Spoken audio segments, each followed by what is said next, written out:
Hello, my name is Sabrina Roberts, and I'll be your instructor for this term. I hope everyone is doing well, and I'm so glad to meet all of you.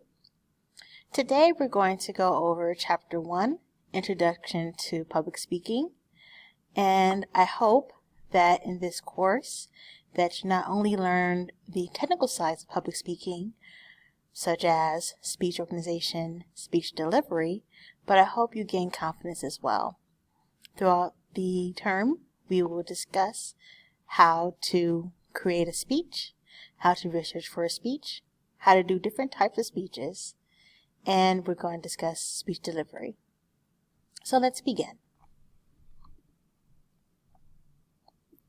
So this is Chapter 1, and just note, for the purpose of these video lectures, I cut out some of the slides, but the slides in their entirety will be available to you on our learning management system.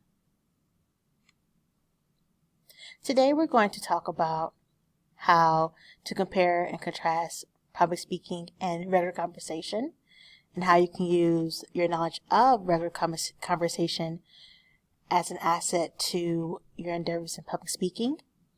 We're also going to talk about why it's important to study public speaking and communication models that talk about the components and processes of communication.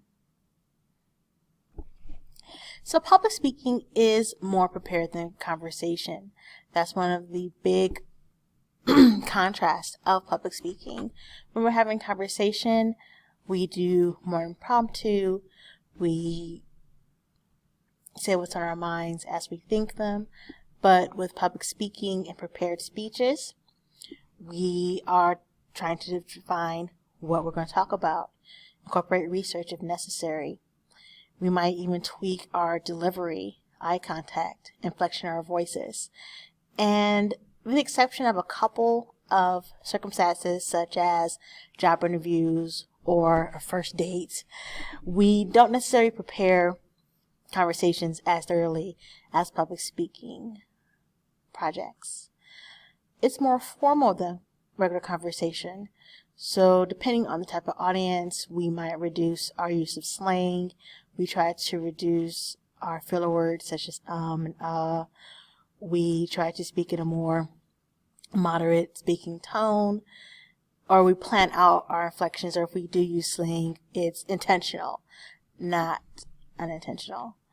So we are a little bit more formal in topic and in delivery styles with public speaking.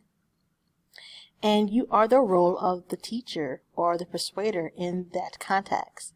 So many of you might have some public speaking experience either by yourselves or within a group.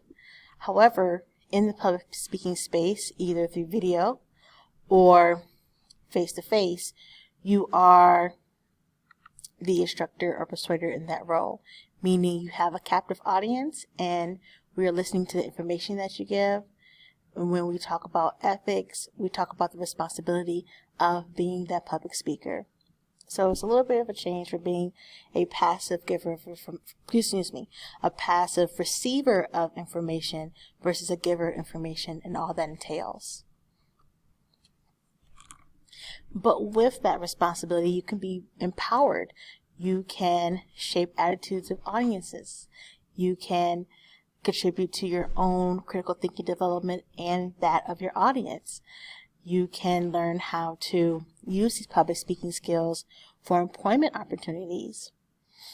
Now, whether it be face-to-face or online public speaking, these skills are crucial for many jobs, whether you want to become an instructor or a doctor, engineer, computer scientist.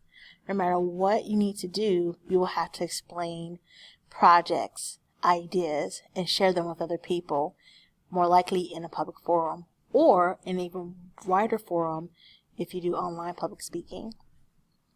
So it's very important to not only absorb some of the harder, more concrete skills in this class, such as organization and research, but the softer skills as well, such as interacting with larger audiences and getting your point across. One of the first theories we're going to talk about in this course is the communication process. Excuse me. When we are trying to figure out, okay, how do we break down a conversation? How do we label the components of a conversation, either in a group, audience, or between two people? The book breaks it down to several definitions. We have the source, so who is giving the information first or giving the information in that exchange. The message, which is the information being provided, whether it be verbal or nonverbal, or the channels in which it's received, the channels in which it's being sent. So, for example, say if I want to send a text message saying, how are you doing? How are you doing, or the language of that information is the message, and the delivery of that message, it being a text message, is the channel. So the channel can be visual, auditory, or both. The receiver of that information, who is the listener or who is the reader or the audience or the other person involved, they are the receivers of that information. When we talk about the transactional model of communication, we'll see how that is a more interactive and simultaneous process between being the source and the receiver. But we also have noise. Noise can be external, like a bang on the desk or a siren outside, or it can be internal.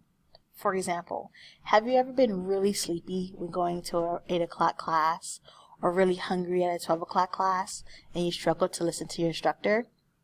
And you're thinking to yourself, oh, I'm so sleepy. Oh, I'm so hungry. That is internal noise. It's internal dialogue, or if, say, our body functions aren't in alignment, for example, being too tired or too hungry or feeling a little bit ill, it can impede on our ability to absorb information. So it could be external, an actual noise, or internal, something that occurs in our head or our body. So with all these definitions in action, you can see that there are the people represented in these circles, the source, and the receiver. And we also have messages. So what is actually being conveyed?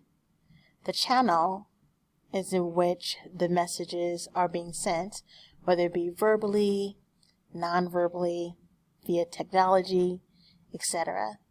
And then you have noise, whether internal or external, that can impede on the conversation. Notice in this model it's singular, so we like to call it the arrow analogy. It seems, at least according to this model, that the source is shooting a message to the receiver. So that's more of the linear model of communication.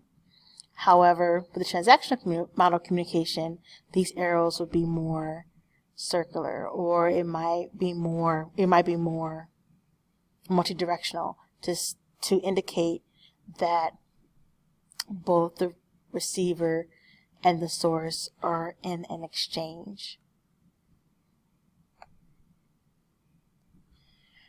So with that being said, communication is an interaction whether both parties are talking or not. So with that interaction, it is signified in the terms feedback and context. Feedback is information that is received from the other speaker. So say I'm the speaker, I send a message, and the feedback that I get from you, whether it be verbal or nonverbal, is the feedback. So whatever messages I get from the other person is the feedback. Then the context, environment or situation. Where is this happening? What time is this happening? For example, we might be communicating asynchronously. So I might send an email and you might send an email back. or we might be communicating synchronously via a Zoom meeting or face-to-face. So with these new terms in the original model, you can see how the more interactive model communication makes up for the lack of feedback in the previous demonstration. So you have the source and the receiver. The receiver sends the feedback to the source. You have the message and the reply. And there's also that noise, but the context is the situation, time, and environment in which the communication takes place. Finally, we have communication as transaction, and this compensates for the fact that we are constantly communicating. We're constantly sending messages. For instance, you might have heard the phrase, "we cannot not communicate." I know it's a double negative, but the point is, whether we're sitting in silence, whether we're speaking, or whether we're speaking non-verbally, we are communicating something as long as we're interacting with someone else. So in the transactional model, it talks about how we send and receive messages simultaneously, and we're constantly watching for that feedback and audience response is part of that feedback. So in this arrow here, like I talked about earlier, the change in the arrow indicates that both parties or multiple parties can be the receiver and the source, and they can send feedback at the same time.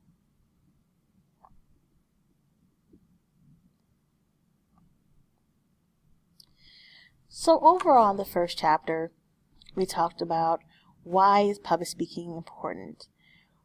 It's important because we use it in everyday life, whether it be more formal or informal occasions. It's great for your career, which I'm assuming that many of you are in college to get a good career or get a more fulfilling or more lucrative career later on. So with that, you can also use public speaking as both a way to collect hard skills, such as organization, research, different types of speech organization patterns, and more softer skills. How to convey information to an audience, how to interact with an audience, something that you need to feel more confident with. And with those particular skill sets, it would be a really great way for you to put upon your resumes for your new career. I look forward to meeting all of you, and I look forward to interacting with you more as the semester goes on. Welcome to the class, and I'll talk to you soon. Bye.